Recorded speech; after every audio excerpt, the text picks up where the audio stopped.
Tervehdys arvoisat katsojat ja mukavaa maanantaita. Täällä reippaana maanantai-aamussa. 3 päivän reeniputki takana, niin on ihan pirteä olo, kyllä ihme kyllä. Mutta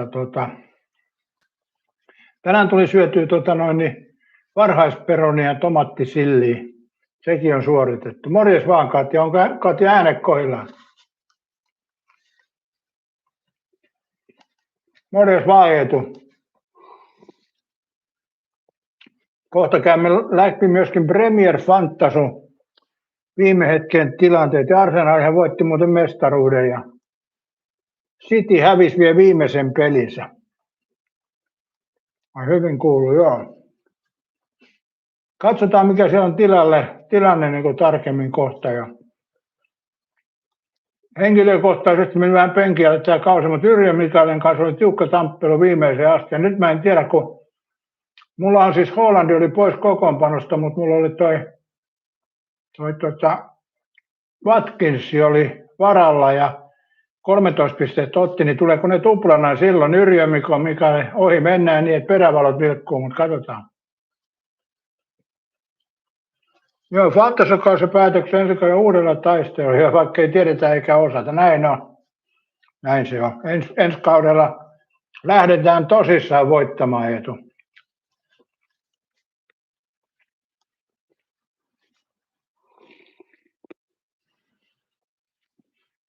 Onhan tämä ihan hauskaa kyllä sinänsä. Tuli eilen katsottua se Suomen jääkiekkopeli ja Suomi pelasi kyllä alussa ihan hyvin, mutta tuhlaili kyllä maalipaikkoja. Mutta sitten vähän kone rupesi sakkaa ja nythän tulee niinku todellinen testi, kun tulee tämä Sveitsi vastaan. Eli morjes vaan Yrjö Mikael, joka olet katsonut Premier-sijoituksen, että mä kohta katson. Olettaa, että mä pääsen tästä vähän sinne, kun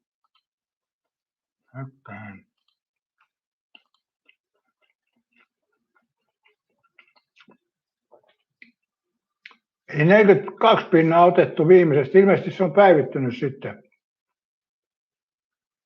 Katja sanoi, että ethän sä ensi kaudellakaan mitään opi, vedät vaan kaikki heti alkuun.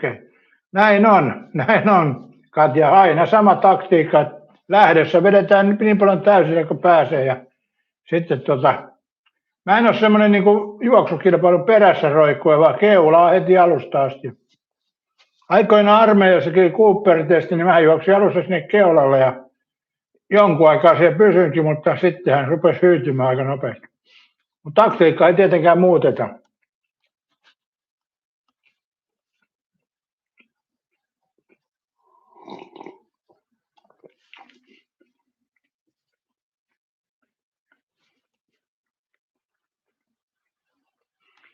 Ai sulla on sanasanat hukas. Mulla on vähän sama ollut, että se aina pudottaa mut väliin pois ja eihän mä niitä muista. Kuka niitä nyt muistaa?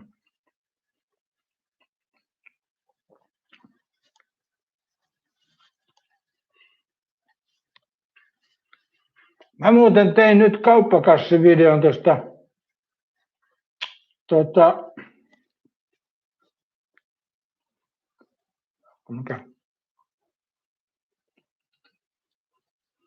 Niin, mä tein siis kauppakassivideon tuosta, kun ruokarobotti tuli Anna Satsi, niin vähän erilainen.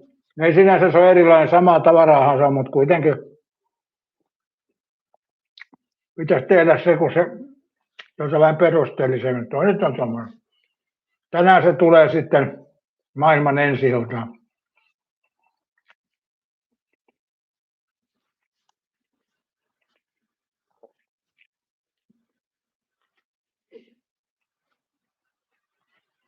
Tämä on yllättävän hyvä tämä leipä, vaikka mä vähän ajattelin, että tämä on liian ohutta meikäläisen makuun. Mutta on tämä mun mielestä ihan kohtuullista.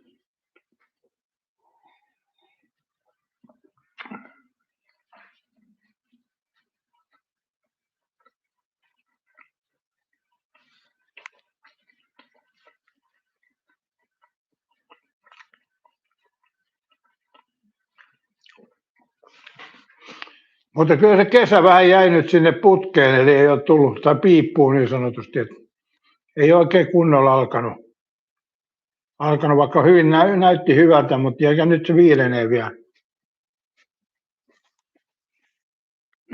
Kai me mennään tuonne juhannuksen asti näissä vähän viileimmissä.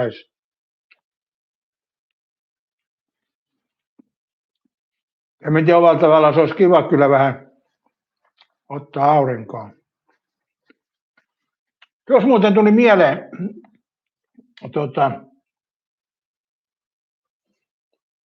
Yli mikä perkele oli Härmälän salissa ruokaraportti siivoamassa. Voi vittu.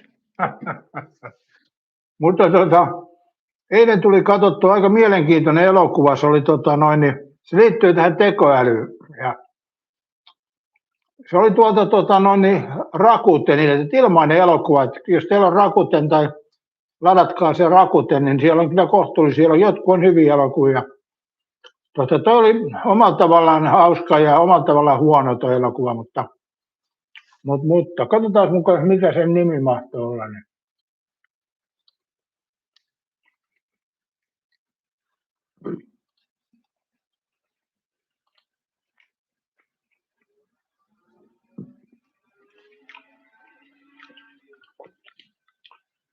Katsotaan, rupeeko se latailemaan mitään.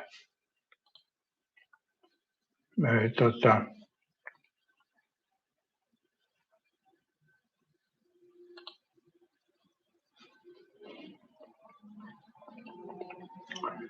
Hitto, mä en muista sen nimeä. Pitäisi aina, mutta kun periaatteessa mä alan katsoa näitä, niin sitten se on, että mitä jaksaa katsoa loppuun asti.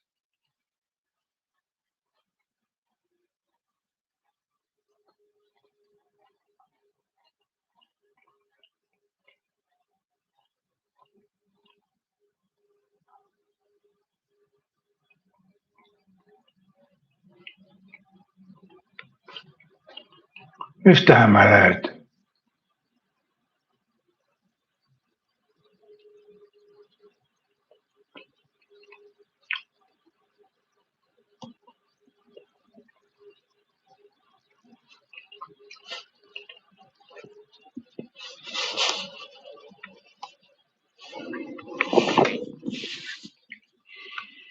Paha kertoa elokuvasta, kun ei muista sen nimeä.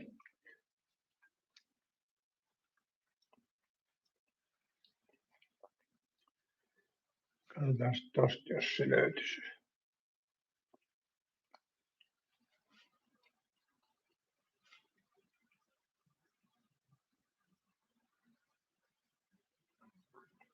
Joo, Rakuten tarjoaa kyllä ilmaista viihdettä hyvin.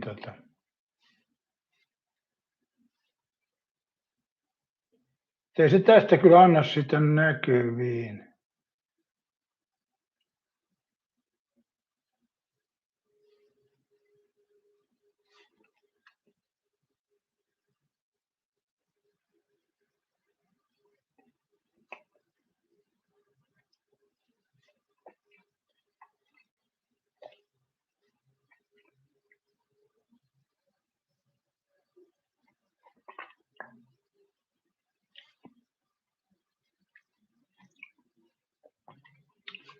Ja nyt mä selaan tässä, mutta vaikealta tämä nyt tuntuu.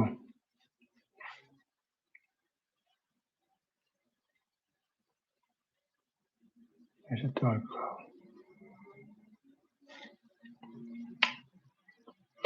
Mä kerron sen verran, mutta ettei tule juonipaljastuksia. Varmaan tässä tulee kuitenkin nyt, jos aiotte katsoa, mutta en mä nyt tästä kyllä sitä löydä.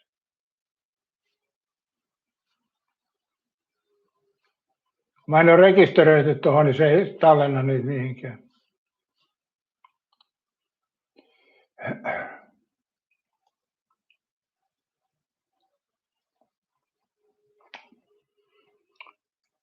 Ai ja demon tulleesta, jos lähetyksessä esimerkiksi 3 paitaa ja 10 sukat pitää paidat ottaa omana tavarana ja sukat omana tavarana, jolle lähetyksessä on 2 tavaraa, eli tullimaksi 6 €. Joo, sitä mä mietin, että pitää tilaa sitten tavaraa niin paljon, sukkii saman tien sitten 30 sukkia, että sittenhän se täyttyy, ettei tule mitään maksuja. Eli kyllähän tuo on niin ehdot on selkeästi kiertämistä varten.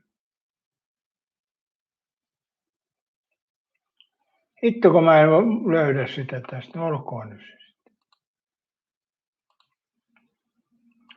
Mutta kerrotaan nyt se elokuvan juoni. Siinähän on siis on tämmöiset tekoälylasit, ja ukko saa semmoiset tekoälylasit. Nämähän muuten voi olla semmoiset, niin se kun laittaa ne tekoälyt päähän, niin sille tulee tämmöinen niin kuin ilmestynyt naisversio, eli tämä tekoälyrillit tekee sen, että tulee semmoinen tekoälyhahmo, kenen kanssa hän voi jutella. Tämä on vähän niin kuin tämä meikäläisen autolla ajo, kun juttelee tekoälyn kanssa, mutta tämä tulee niin kuin näkyväksi niissä laseissa. Eli hologrammi. Tämä tekoäly tulee hologrammina, kun laittaa ne lasit päähän. Ja juonihan on sinänsä ihan hauska, kun miettii tätä tekoälysysteemejä. Ja sitä sitten käy niin, kun se tekoäly tuo sen hologrammin, niin se on tietysti kaunis nainen kuin hänellä. Ja mä sanoinkin siinä vaiheessa, kun tuli se hologrammi kaunis nainen, mä sanoin, että kuinka kauan menee, kun vaatteet rupeaa putoamaan hologrammilta. Ja eihän siinä kauan mennyt, kun näin tapahtui.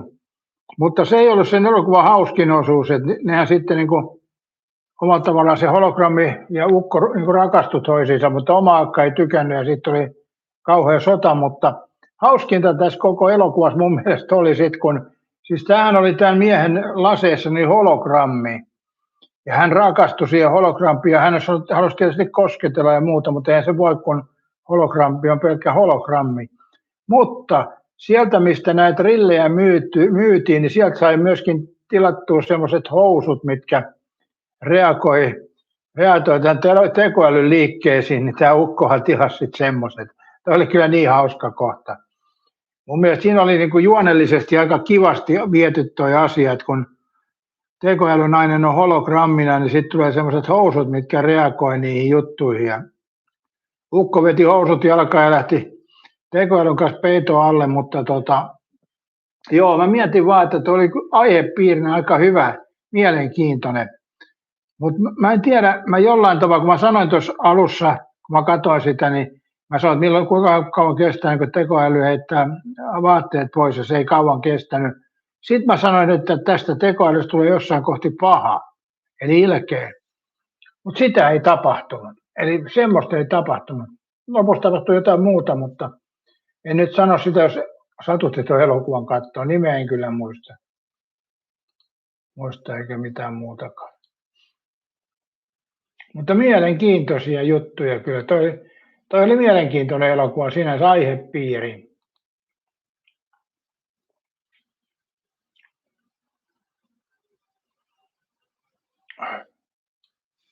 Joo, kyllä sinne kävi näin, että Yrjö Mikalle pysyi edellä 13 ja mulle 14 pistettä.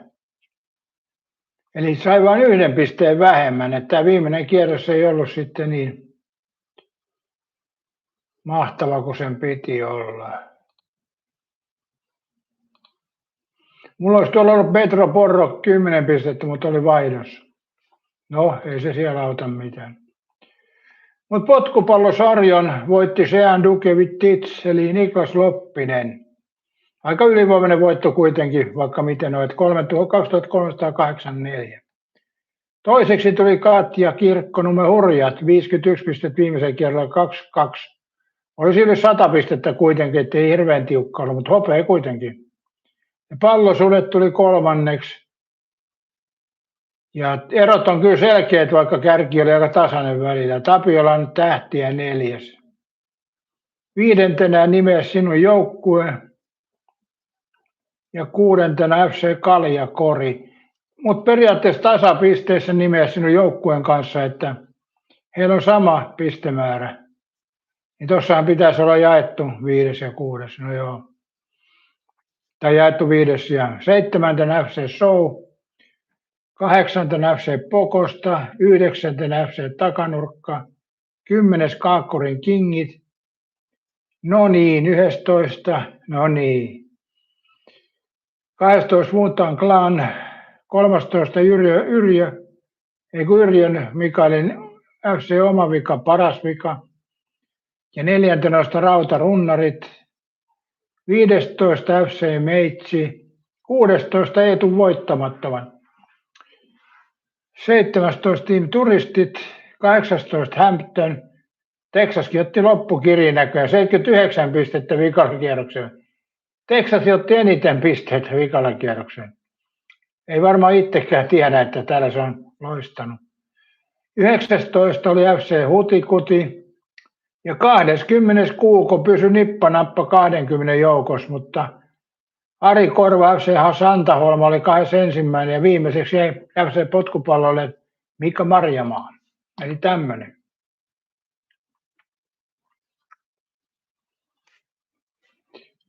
Ai, voisi kertoa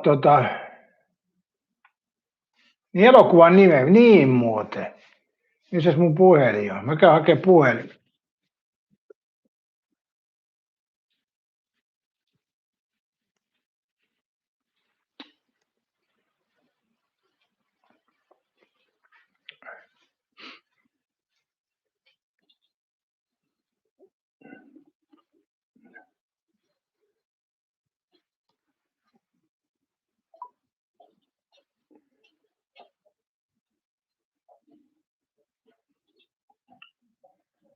Tekoälyön tämmöiset ongelmat yleensä selvittää, niin katsotaanpa.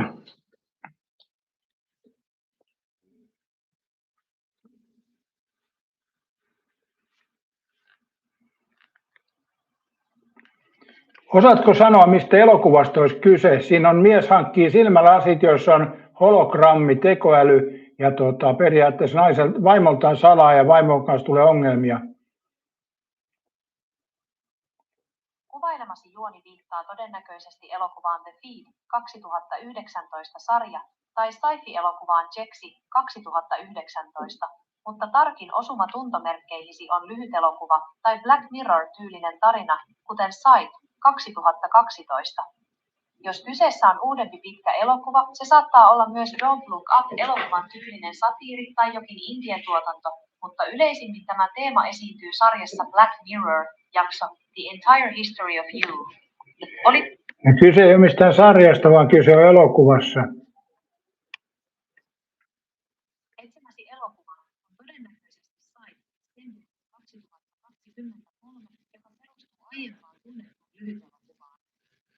Siinä mies käyttää älypiilolinssejä tai laseja ylipiakkeisiin, jotka muuttavat maailman peliksi gamification. Hän käyttää tekoälyä apunaan tehtävillä ja parisuhteessa manipuloidakseen tilanteita, mikä johtaa lopulta vakaviin ongelmiin ja salaisuuksien paljastumiseen. Toinen vaihtoehto on Black Mirror-sarjan jakso The Entire History of You, jossa silmäimplantti tallentaa kaiken ja aiheuttaa pakkomielteistä mustasuhteen. Ei tässä mitään silmäimplantteja, vaan silmälasit. Etsimäsi elokuva on todennäköisesti Koko ajan se vaihtaa elokuvaa. 21 julkaistu Ich bin dein Mensch tai mahdollisesti Dreaming Walls. Kuitenkin kuvaus sopii parhaiten elokuvaan tai vastaavaan teknologiaan. Anna aivan liikaa vaihtoehtoja nyt. Etsimäsi elokuva on Creative Control 2015. Se on tyyliltään pääosin mustavalkoinen ja siinä mies käyttää augmentatiivisia älylaseja. Hän luo lasien avulla hologrammin ystävästä tyttöystävästä ja alkaa viettää aikaa tämän virtuaalihahmon kanssa, mikä johtaa ongelmiin ja valeihin omalle vaimolle kautta tyttöystävälle.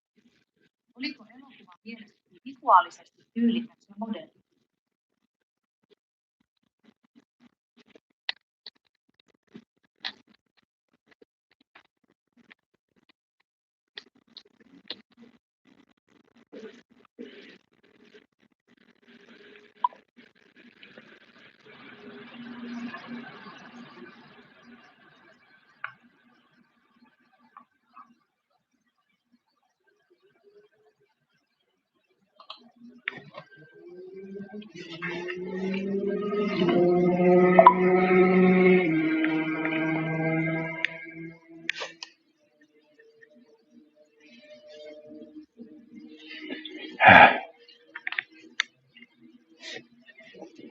Elokuva ei ole Creative Control. Jos etsit elokuvaa, joka ei ole vuoden 2015 sci-fi-draama Creative Control U, tässä on muutama samankaltaisia teemoja, teknologia, mustavalkokuvaus tai satiiri, käsittelevä vaihtoehto. The 40-year-old version 2020. Tyylikäs mustavalkoinen draamakomedia luovu. Täällä eräs katsoja ehdotti, että olisi tämmöinen kuin Hair-niminen.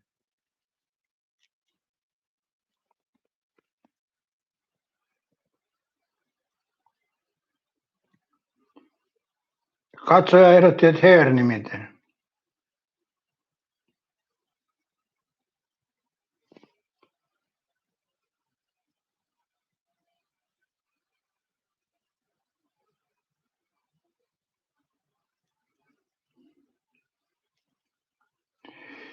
Ei osu toikaan. Se elokuvassa käy niin, että mies jää eläkkeelle, jolloin hän saa tämmöiset lasit, mistä hän löytää sitten tekoälytyttöystävän hologrammi.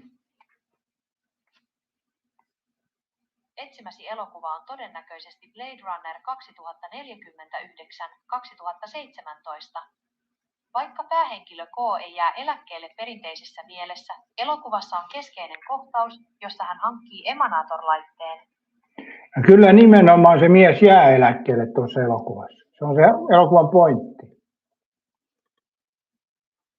Tarkoititko kenties elokuvaa Archive 2020 tai Robot and Frank 2012? Jos eläkkeelle jääminen ja hologrammi kautta tekoäly... Molemmat menee nyt sulla ihan metsään. Olet oikeassa, nyt taitaa mennä arvaukset ohi. Jos eläkkeelle jääminen ja nimenomaan lasit ovat ne avainasiat, voisiko kyseessä olla The Congress 2013. Robin Wright näyttelee näyttelijää, joka jää eläkkeelle skannaamalla itsensä Ei tollasta. Mä kerroin sulle äsken, että mies jää eläkkeelle ja se saa silmälasit, joista katsoen tulee hologrammi, jonka kanssa hän voi keskustella. Nyt taisin vihdoin tajuta. Kuvailemasi elokuva on virtual reality, tunnetaan myös nimellä Final Moments of Paul Grant tai vastaavia lyhytelokuvia kautta City-teoksia. Onko kyseessä kenties saksalainen? Mistä sä päättelet, että se on lyhyt elokuva, jos mä sanon, että elokuva? Olet oikeassa, tein hätäisen oletuksen, koska juonikuvaus kuulosti hyvin tiiviiltä ja konseptuaaliselta. Pahoittelut tästä, puhutaan siis nimenomaan pitkästä elokuvasta. Tämä asetelma, jossa Tämä elokuva oli Rakuten palvelussa.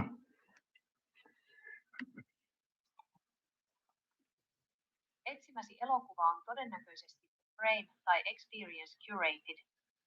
Kuvauksesi perusteella yksi vahva ehdokas on kuitenkin Creative Control-tyylinen, mutta eri juonella varustettu skifidraama, joka on liikkunut Rakuten TV-palvelussa. Täsmällisin vastaus kuvaukseesi, mies jää eläkkeelle, saa lasit ja löytää hologrammin, jolle ei voi puhua, saattaa olla Archive 2020 tai Fidele 2017. Vaikka Archive on tunnettumpi, kuvailemasi eläkkeelle jääminen ja lasien kautta näkyvä mykkä hologrammi viittaa. Joo, vanhempi mies on, mutta kyllä tämä tekoäly vastaa ja juttelee sen kanssa mukavia. Etsimäsi elokuva on todennäköisesti The Mandela Effect 2019 tai Ames DE Papier 2013, mutta Rakuten valikoiman ja kuvauksesi perusteella kyseessä saattaa olla myös The Last Generation. Jos mies saa lasit nimenomaan eläkkeelle jäädessään... Ei mies herää missään tulevaisuudessa, vaan hän jää eläkkeelle ja hän saa lasit, josta hän saa hologrammiystävä, jonka kanssa viettää paljon aikaa. Tämä kuulostaa vahvasti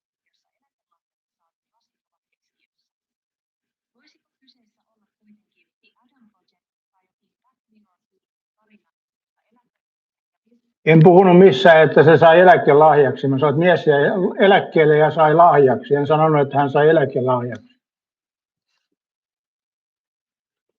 Pahoittelut, tarkoitus on tärkeä.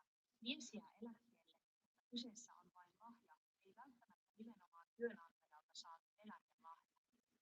Etsimäsi elokuva on todennäköisesti The Mandela Effect 2009. Kyllä elokuva oli suomeksi tekstitetty, kun se oli Rakuten palvelussa. Etsimäsi elokuva on The Discovery 2017 tai mahdollisesti The Mandela Effect.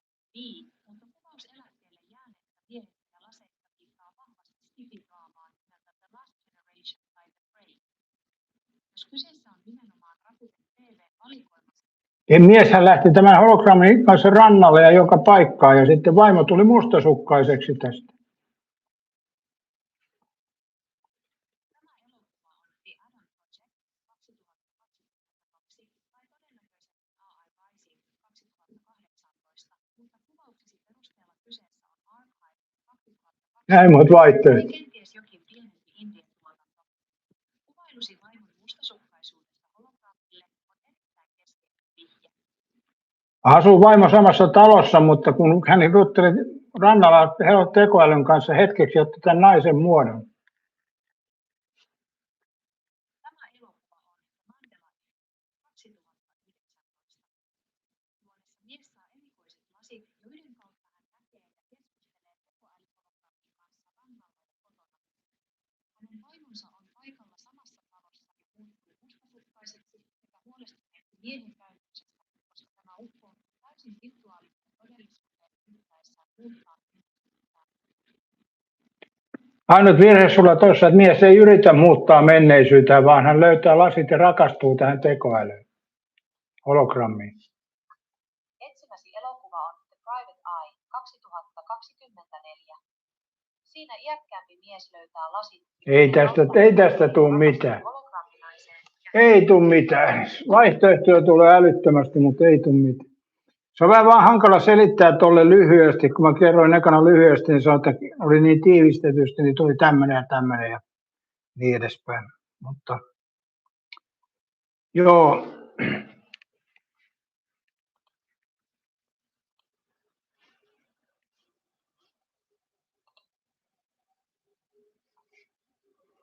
Ja seuraavasta oikealle ja vasemmalle yhtä aikaa, joo.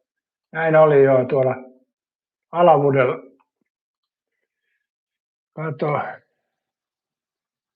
Katsotaan muuten ihan huviksi. Hologram. Katsotaan, olisiko tämmöinen panna siihen movie.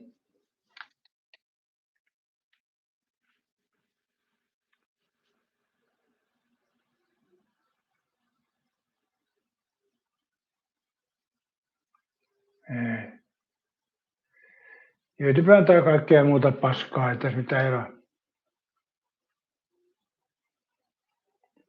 Ei tästä niinku saa. Panna real movie. Ei muuta mitään. Panna skifi movie.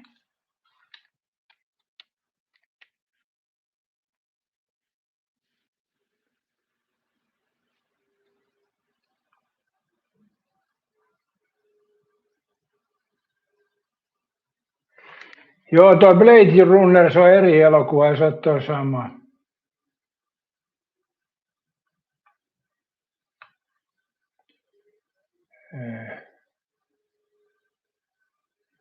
Ei vaikea ole löytää kyllä.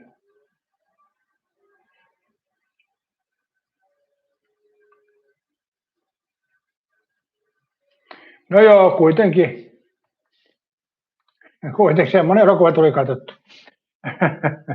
Tämä meni ihan vituista nyt, kun tässä yritettiin etsiä elokuvaa ja kerroin teille vähän juonta, mutta emme löydä koko elokuvaa. Niin tämmöistä tämä. Ei tiedetä eikä osata, näin se menee. Mutta kyllä toi välillä on aika hyvä, mutta toi tekoäly, niin kuin huomasitte äskenkin, se on niin monta vaihtoehtoa, että ei millään pysy kärryillä, että mikä elokuva on sitten kyseessä. Kokeillaan vielä toisella tavalla.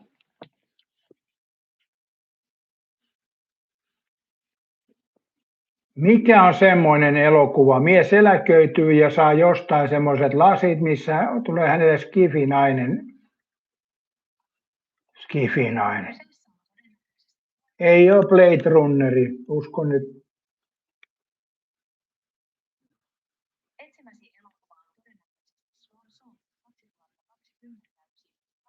Kuunteles nyt, mies jää eläkkeelle ja hän saa jostakin lasit, jossa hänelle tulee semmoinen hologrammi, mikä on nainen, jonka kanssa hän ystävystyy ja jopa rakastuu. Valitsemasi elokuva on todennäköisesti Archive 2020. En puhu mistään sarjan jaksoista, vaan puhun elokuvasta edelleen. Täyspitkä elokuva. Etsimäsi elokuva on todennäköisesti The Adam Project 2022 tai Archive 2020, mutta kuvaukesi perusteella kyseessä saattaa olla Teams-konseptiin perustuva tai pienemmän levytyksen indie-elokuva. Jos kyseessä on nimenomaan eläkkeelle mies ei, joka saa lasit kokemaan tätä. Creative Control 2015. Vaikka päähenkilö ei... No kun mä juuri sanon, että mies jää eläkkeelle, niin onhan se silloin eläkeläinen. Mikä tuossa on vaikeaa ymmärtää? Nyt tarkkasi. Etsimäsi elokuva on todennäköisesti Mandela-efekti 2019 tai kenties pienemmän budjetin Teams. Jos kyseessä on nimenomaan vanha mies ja kivilasi, tarkista Marjorie Vine 2017. Siinä eläkeläiset...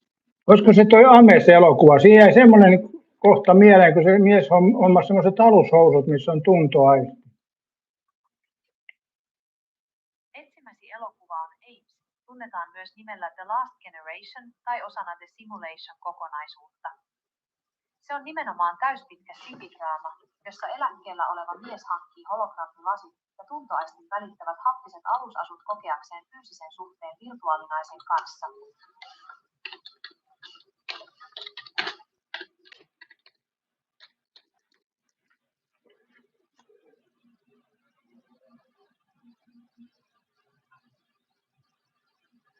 Tässäkin menee nykyisin tässä YouTubessa, niin tämä vaan tulee, että kokeile nyt e-kirjaa. Ihan muuta, mitä mä hain täältä. Ei toi tämä ei toimittaa Google-haku enää ollenkaan. Tai siis YouTube-haku, ei niin siis ollenkaan. Katsotaan tuo. Joo. Tämä meni nyt tämä päivä sitten tähän. Jos jollakin on jotain niin muuta puheenaihetta, niin ei muuta kuin puhumaan. Muutenhan tämä menee tässä täältä. Ei se kyllä ole tuo Ameskaan.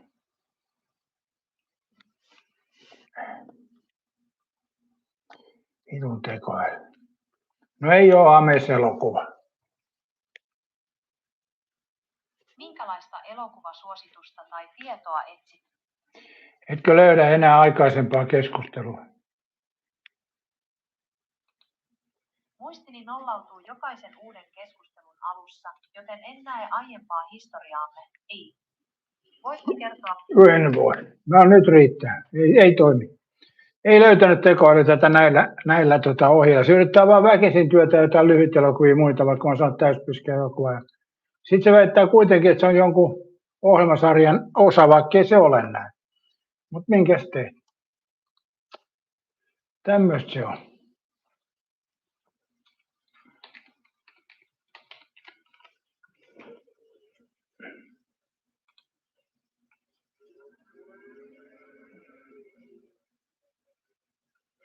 Joo, siis huomenna meille tulee se Suomi-Sveitsi-ottelu. Katja, sä oot kinaamista tekoälyn, kun nyt ei kinattu, vaan se ei antanut mulle, se ei antanut oikeat vaihtoehtoja. Huomasitko, Katja, se ei nyt sanonut, että ymmärrän, että olet turhautunut. Mä viimeksi pidin sinne paasauksen tästä turhautumisesta. Enhän mä turhautunut, vaan lähinnä kyllästyn siihen, ettei se yhtään mene oikeaan suuntaan. Katsotaan tuosta vielä, mitä tuossa nyt on.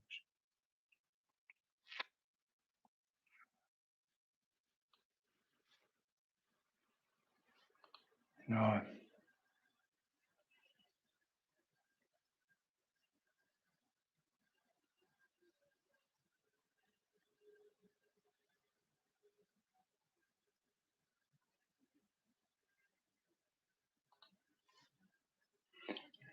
Joo, ei siinä ollut kinaamista nyt tekoälyn kanssa, mutta kyllä välillä joskus voi sanoa, että jossain vaiheessa niin se tekee niin jääräpäisesti vaan väärin, että siinä on vähän, mutta se turhautuminen sana mun mielestä on vähän väärä. Koska jos mä jaksan samaa asiaa kysyä 10 kertaa, niin silloin mä en ole turhautunut. Turhautunut lyö hanskat tiskiin paljon aikaisemmin. Joo. Voi se nyt tekee.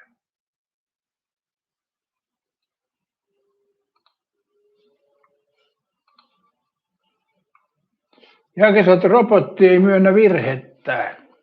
Niin tarkoitatko se tekoälyä vai? Kyllähän se siis pyytelee anteeksikin monesti, ei siinä mitään, mutta joskus vaan toivoisi, että se niinku kuuntelisi, mitä sieltä kysyy. Eli siis tuossa on tekoälyssä se vika, että se olettaa liian helposti.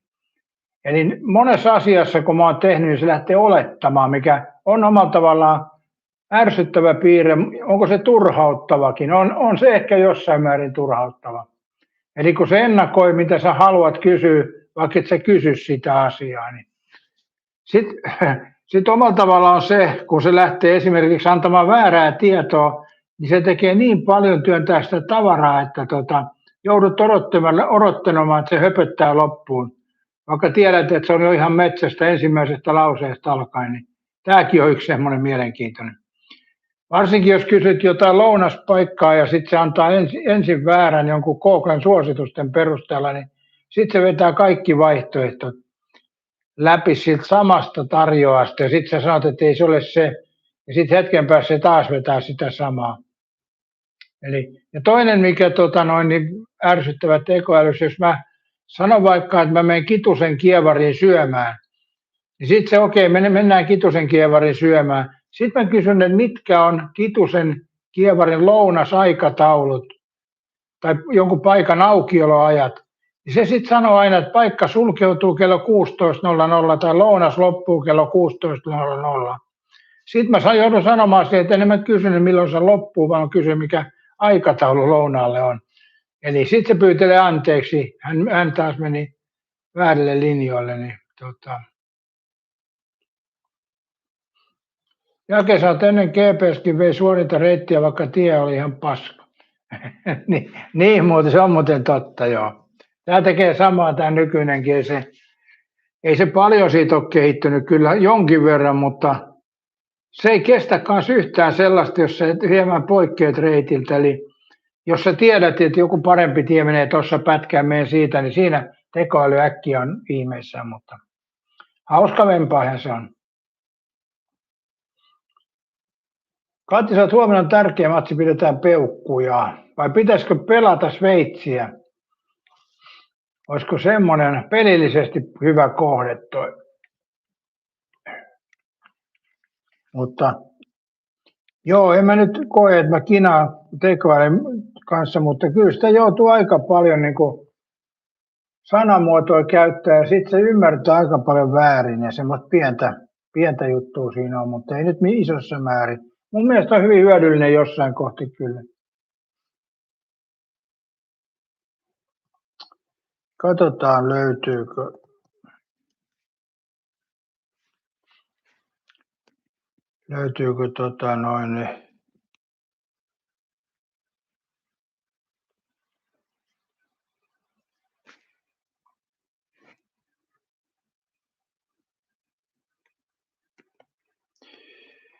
Tsekki Norjaan tänään. Norjaan voitti Ruotsi, Slovakia, Italia, Sveitsi, Suomi.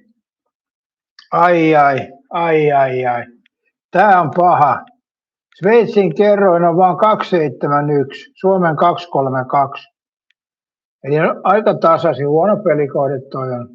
Koska periaatteessa toi voi nyt päättyä miten vaan. Ja 4 on tasapeläkerroin. Niin huonot kertoimet. Veikkaus voisi panna vähän bonusta tuohon kohteeseen. On liian huonot kertoimet. Ympäripyöreä ottelu, täysin ympäripyöreä ottelu kyllä.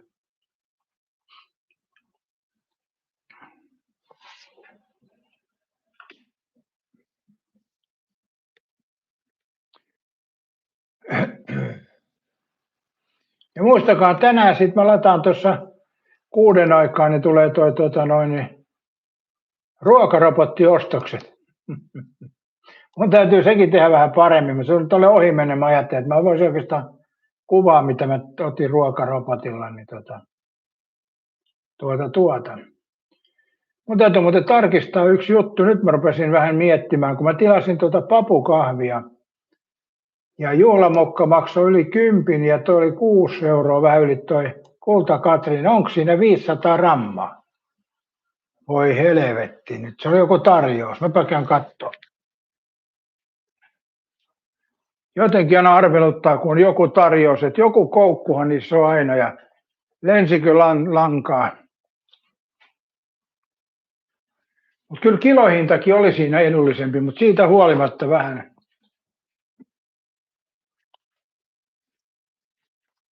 Meira, joo, voi vittu. Anteeksi kiroilu.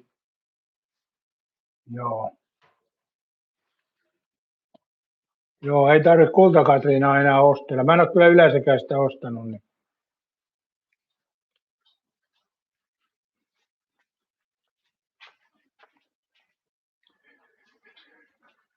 Arvatkaa paljonko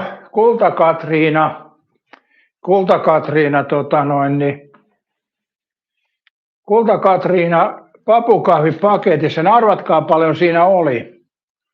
Juhlan mokassa on 500 grammaa vastaavassa paketissa, niin paljonko oli Kulta-Katriinassa, ja paketit on ihan saman kokoisia. Mitä arvaatte? Tälleen meitä kusetetaan, kaupat kusettaa tällä tavalla. Mun mielestä tämä on ihan selkkaa kusetusta. Tai valmistaja.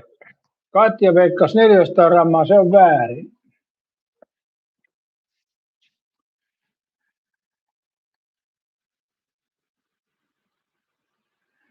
Tämä on niin ovela humpuukin juttu taas, että ei noit tuu sillä tavalla, kun ostaa, niin katsottuu, kun ne on samaan linjaan laitettu ja sitten siinä lukee, että tarjous. No oli se varmaan kuitenkin tarjous, jos se maksoi 6,80, kun juhlamokka oli 10. Että olihan se nyt halvempaa, mutta paketin koko oli aika.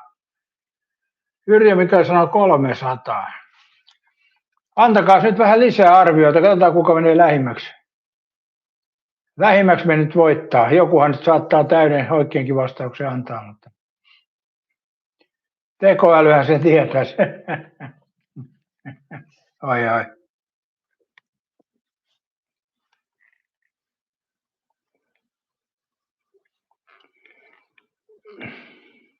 No. Paljonko on painon mukaan Kulta-Katriina papukahvissa sisältöä? Kulta-Katriina papukahvi painaa yleensä 500 grammaa per pakkaus. Sisältö ja ominaisuudet. Ainesosat 100% arabika. No eipä ollut 500 grammaa. Pahoittelut, olet oikeassa. Kulta-Katriina papupussit ovat tyypillisesti 450 grammaa. Markkinoilta löytyy. Eipä ollut 450 grammaa. Älä arvaile, vaan kerro oikea vastaus. Kulta-Katriina papukahvi painaa 400 grammaa. Ei ole 400 grammaa, usko jo. Sä arvailet vaan, kaikki menee päin persettä. Kulta-Katriina papukahvi painaa 425 grammaa. Pahoittelut, pakkauskoot ovat muuttuneet useasti viime aikoina, mikä aiheutti virheen. Tässä tarkat tiedot. No nyt tuli oikea vastaus, mutta 3 kertaa vastasit väärin, mikä mun mielestä on aika huono esitys.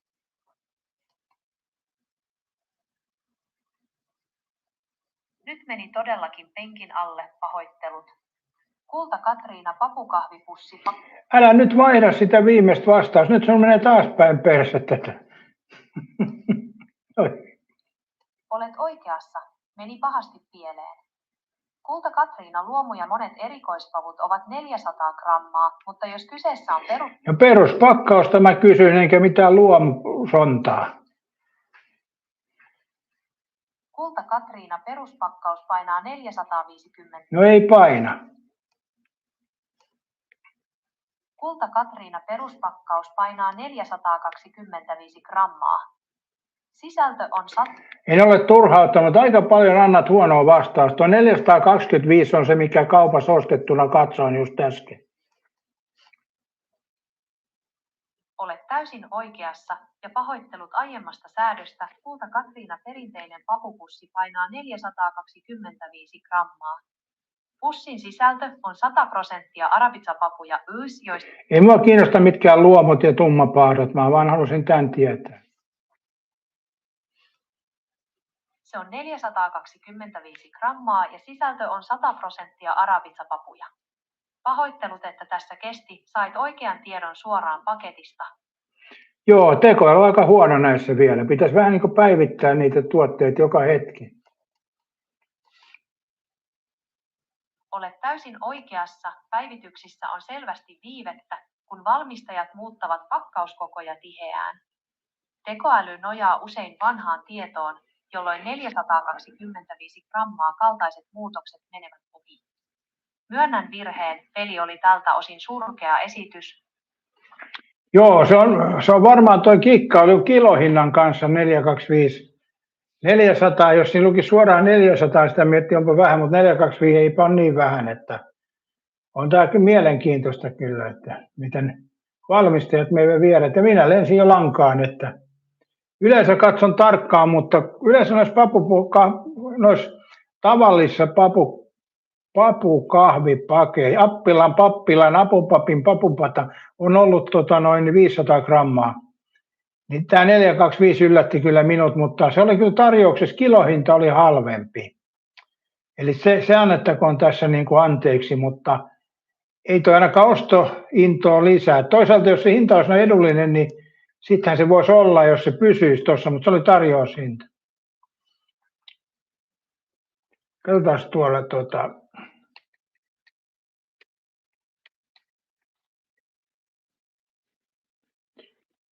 Mutta on toi raskas toi tekoäly värikäs, kun se, eikä se sano oikein sitten.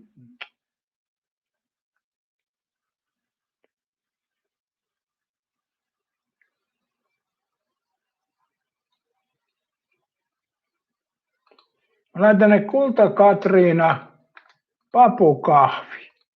Niin miksi tänne tulee jotain helvetin ihan muuta? Jos tästä katsoo, niin kahvikaverissa esimerkiksi Paulikin juhlamokka 500 grammaa 849 ja Kulta Katriina 425 869. Tämä on paljon kalliimpi. Joo.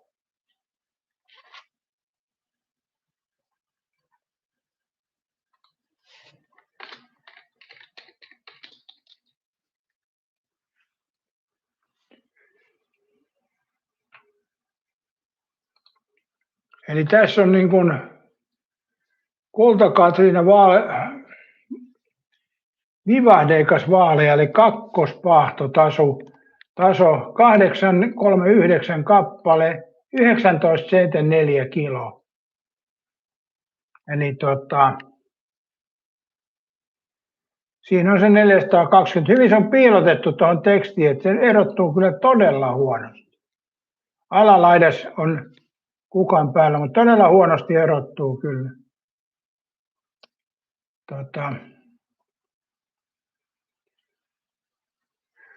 Mutta se oli nyt tarjouksessa 6,49, eli se oli niinku suhkot edullinen.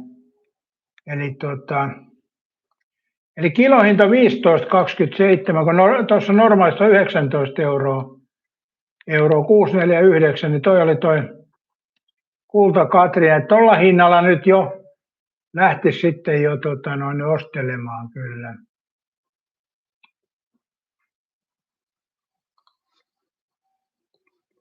Katsotaan nyt juhlamokka sitten.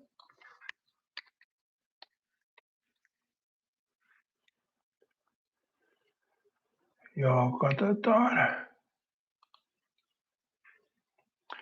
Eli Paulikin juhlamokka kahvipapu 500 grammaa 9,39, kilohinta 18,78, eli juhlamokka on euron halvempi kilohinnalta, että tuo Kulta Katriina kusettaa tuossa.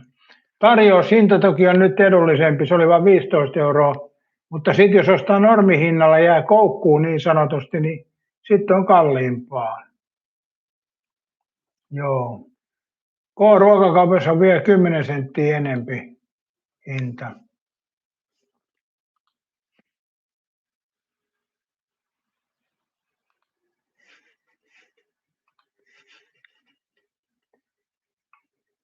Katja sanoi, että mun mielestä pienellä kirjoitettukin on huijaa. Joku tuo Jake sanoi, että mun mielestä pienellä kirjoitettukin on huijaamista. No periaatteessa toi ei ollut pienellä kirjoitettu, mutta se teksti on sen väristä, että sitä ei oikein erota tuosta.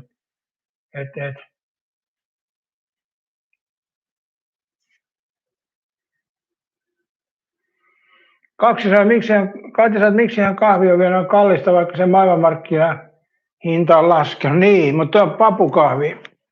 Se on pysynyt aika samana toi papukahvi, että toi 500 grammaa on ollut siinä 10 luokkaa. Siinä ei ole semmoista heilahdusta ollut, mikä oli suodatin kahvissa, ainakaan niin iso. Eli siinä mielessä. Eli vähän puhuu pelkästään nyt papukahvista, tässä ei mistään muista kahveista. Niin se on siinä 10 luokkaa ollut niin kauan kuin mä muistan, että pieniä heilahduksia ollut. Että kyllä se taisi olla toi joku papukahvi, olisiko se ollut juhlamokka, että se oli 8,90 500 grammaa, että on siinä muutama euro ehkä tullut kuitenkin. Eipä niitä muista jälkikäteen. Mutta joo, silloin kun toi Kulta-Katriina on tarjouksessa, niin 15 € kilohinta, se on ostokelpoinen, mutta näin niin katsotaan tuosta. Kysytäänpä tekoälyltä, jos se olisi suuttunut. Kysytään tekoäly.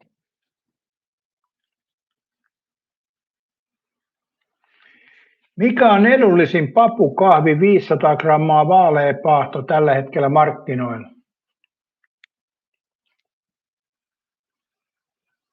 Tämänhetkisen markkinatilanteen mukaan edullisin 500 gramman vaaleapahtoinen papukahvi on yleensä Lidlin Bellaron-sarjan tuote tai K-menun vaaleapahtoinen kahvi, joiden hinnat pyörivät noin 6.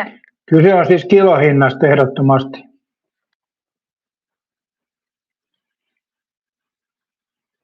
Tämänhetkisen markkinatilanteen mukaan edullisin vaaleapahtoinen papukahvi kilohinnaltaan löytyy useimmiten Lidlin ja suurten markettien omista merkeistä. Tuote. Kilohinta. Noin. Huomioita. Lidl Bellarom, esimerkiksi Gold kautta hieno mokka. 12 € ja 90 senttiä, viiva 13 € ja 60 senttiä. Pysyvästi edullisimpia. Pirkka Costa Rica, papu. 10 €. Plussatarjouksessa esimerkiksi 2 kappalea kautta 10 €. Kulta-Katriina, papu. 13 € viiva 14 €. Usein tarjouksessa suurissa erissä. Juhlamokka, papu. 12 € ja 95. Onpas taas vanhaa tietoa. Kulta-Katriina maksaa nyt 19 € kilohinta ja juhlamokka 18 € on suurin piirtein. Olet aivan oikeassa. Kulta-Katriinan papu hinta on todella noussut ja pyörii nyt monessa paikassa 18–19 € kautta kg tuntumassa noin 9–10 € per 500 grams. Tällä hetkellä ensin kilohinta vaaleapahtoisille pavuille löytyy tarjouksista. Pirkka Costa Rica, papu. Usein tarjouksessa 12 € ja 50 senttiä kautta kg, esimerkiksi 2 pussia 10 €. Lidl Bellarom. No eihän kahvi ole sikakaan vinkumatta.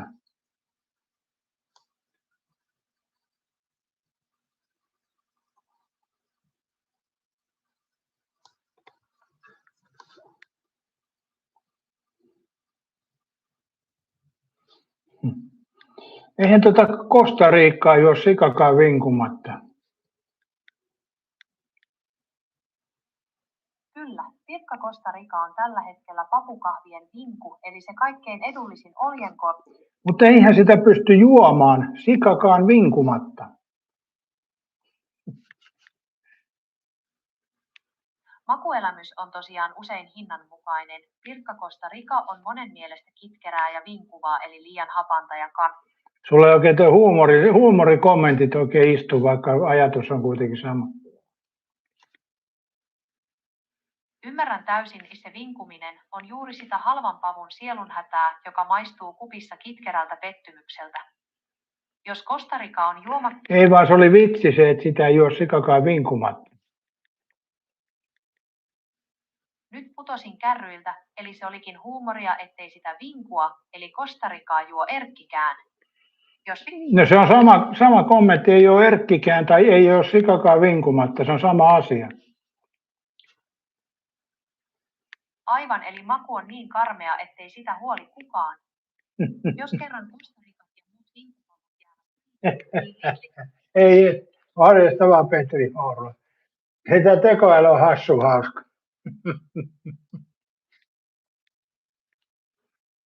Mutta tuo kommentti, se osasi tekoäly sanoa, että sitä ei ole Erkkikään, mutta sitä ei ole sikakaan.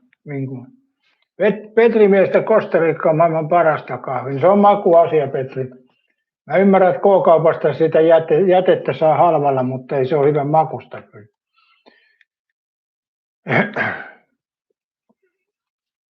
Mutta se on mitä Suomeen tuo. Varmaan noin kahvinvalmistaa, ne on parempaakin siellä.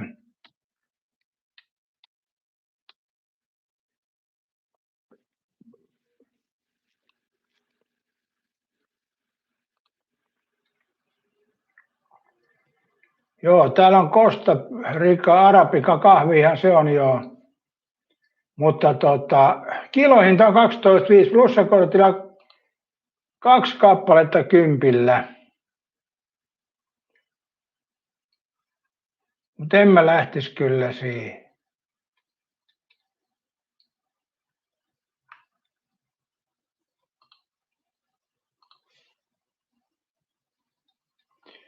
Petäs, täälläpäs nyt ootapas, kun katson kahvivarastoja. Niin, no joo.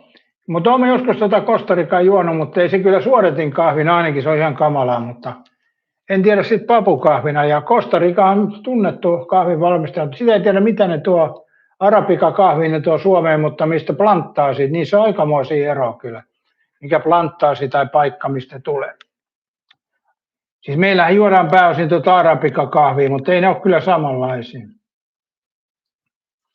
Taisto Kovakankin on Lidlin tummaa Emilia kahvia, maksaa 2 € paketti. Mutta se ei ole papukahvia. Tässä on Taisto puhuttu papukahvista nyt, ei suodatin kahvista. Peteltä löytyy 3 pakettia Kulta-Katriina ja 2 pakettia Resident.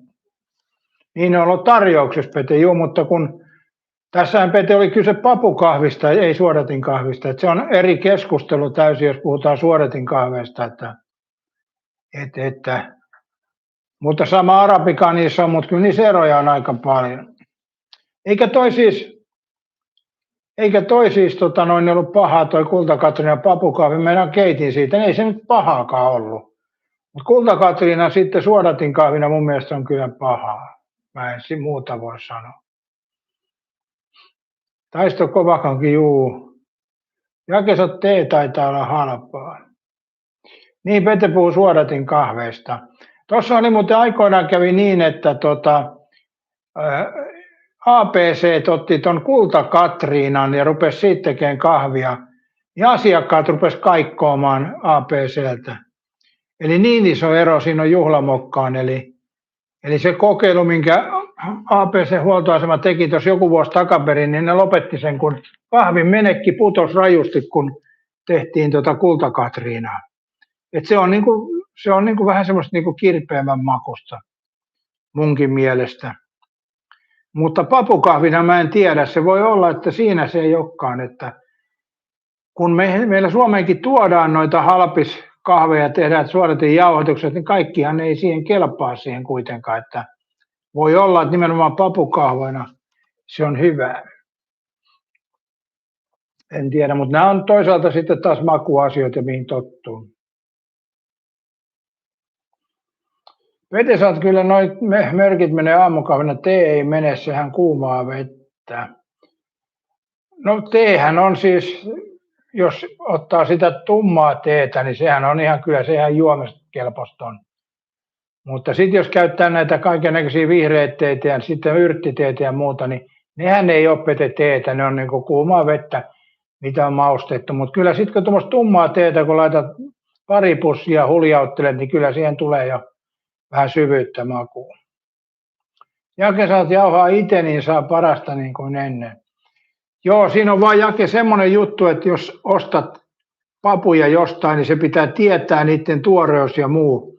Eli vanhan pavun jauhaminen, ne ei ole hyvin. Mä muistan tuossa Vantaalla oli semmoinen vahinkovarasto siinä. Mitäs paikkaa se nyt on? Ei veromies, kun toi. Niissä oli se kouluampumisjuttukin tää. No joo, siinä kuitenkin oli se vahinkovarasto ja mä kerran ostin hätäpäissä sieltä papukahvia ja sitten jauhettiin ja käytettiin kahvia, niin sepä oli pahaa. Se oli jo päiväykset mennyt, vaikka se haisi ihan hyvälle kuitenkin, niin kuin siinä pussissa. Tai siinä ei se niin ole semmoinen, missä se oli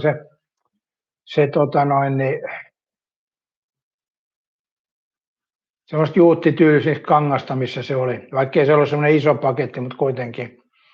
Niin Viertola, siis Viertolassa. Tulihan se sieltä. Mä sanoin eka veromies, mutta sitten mä heti vaihdoin. Ei, mutta oikein kirja Viertolassa oli tämä vahinkovarasto. Ja siitä tuli ostettua papukahvi ja pettymys oli kyllä se papukahvi. Se ei ollut kyllä hyvää. Eli tuoreus on tärkeää. Pete sanoi, että ihmiset tarkoitti juomaa. Ei ole, tämä on mun mielipuoli. Tee. Kyllä mä sanoisin, no joo, nämä on makuasioita. Mä itse tykkään tummasta teestä, mikä on ainut tuo tee, mikä on oikeastaan Liptonia tai sitten jotain muuta vastaavaa. Ja kyllä esimerkiksi sanotaanko näin, Pete, jos kunnolla tummaa teetä ja vähän sikuria sekaan, niin sitten semmoinen meetwursti sämpylä, niin kyllä se on aika hyvä yhdistelmä. Ja jonkun sitten leivonnaisten muidenkin kanssa tee sopii paremmin kuin kahvi, mutta ei kyllä kaikkien kanssa, mutta joidenkin kanssa. Mutta nämä on paljon semmoisia tottumusasioita myöskin.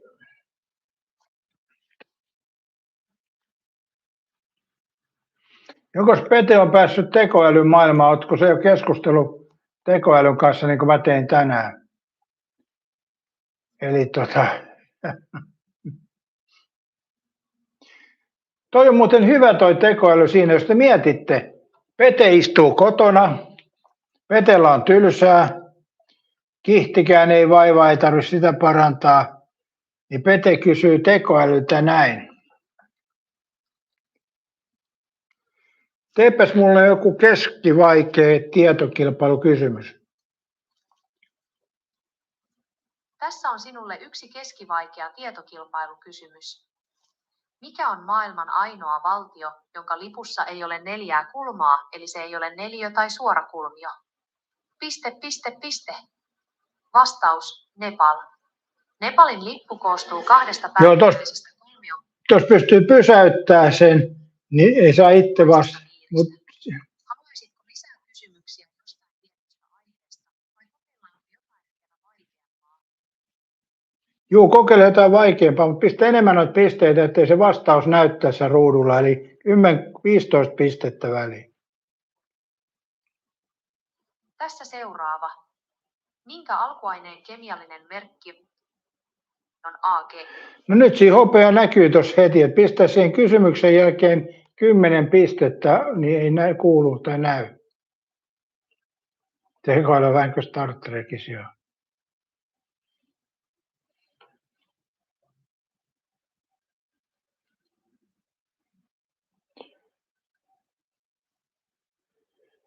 Mikä on Italian suurin saari? Tässä uusi kysymys.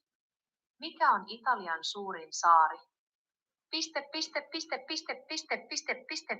Nyt vielä näkyy, eli liian vähän pisteitä, tuplamäärä pisteitä ja kysypä joku kysymys ja vastaus, 20 pistettä väliin. Mikä on Japanin korkein vuori? Loistavaa. Mikä on Japanin korkein vuori? Pete sanoi, että en minä tekoälyn kanssa juttele, minulla on aito ihminen kylässä lapsuudessa, olemme tunteneet toimisen noin 52 vuotta. Pete on tuntenut kaverinsa 52 vuotta ja kaverilla on ikää vasta 51 vuotta, niin tämä on vähän outo. Joo, nyt se teki. Tälleen se onnistuu.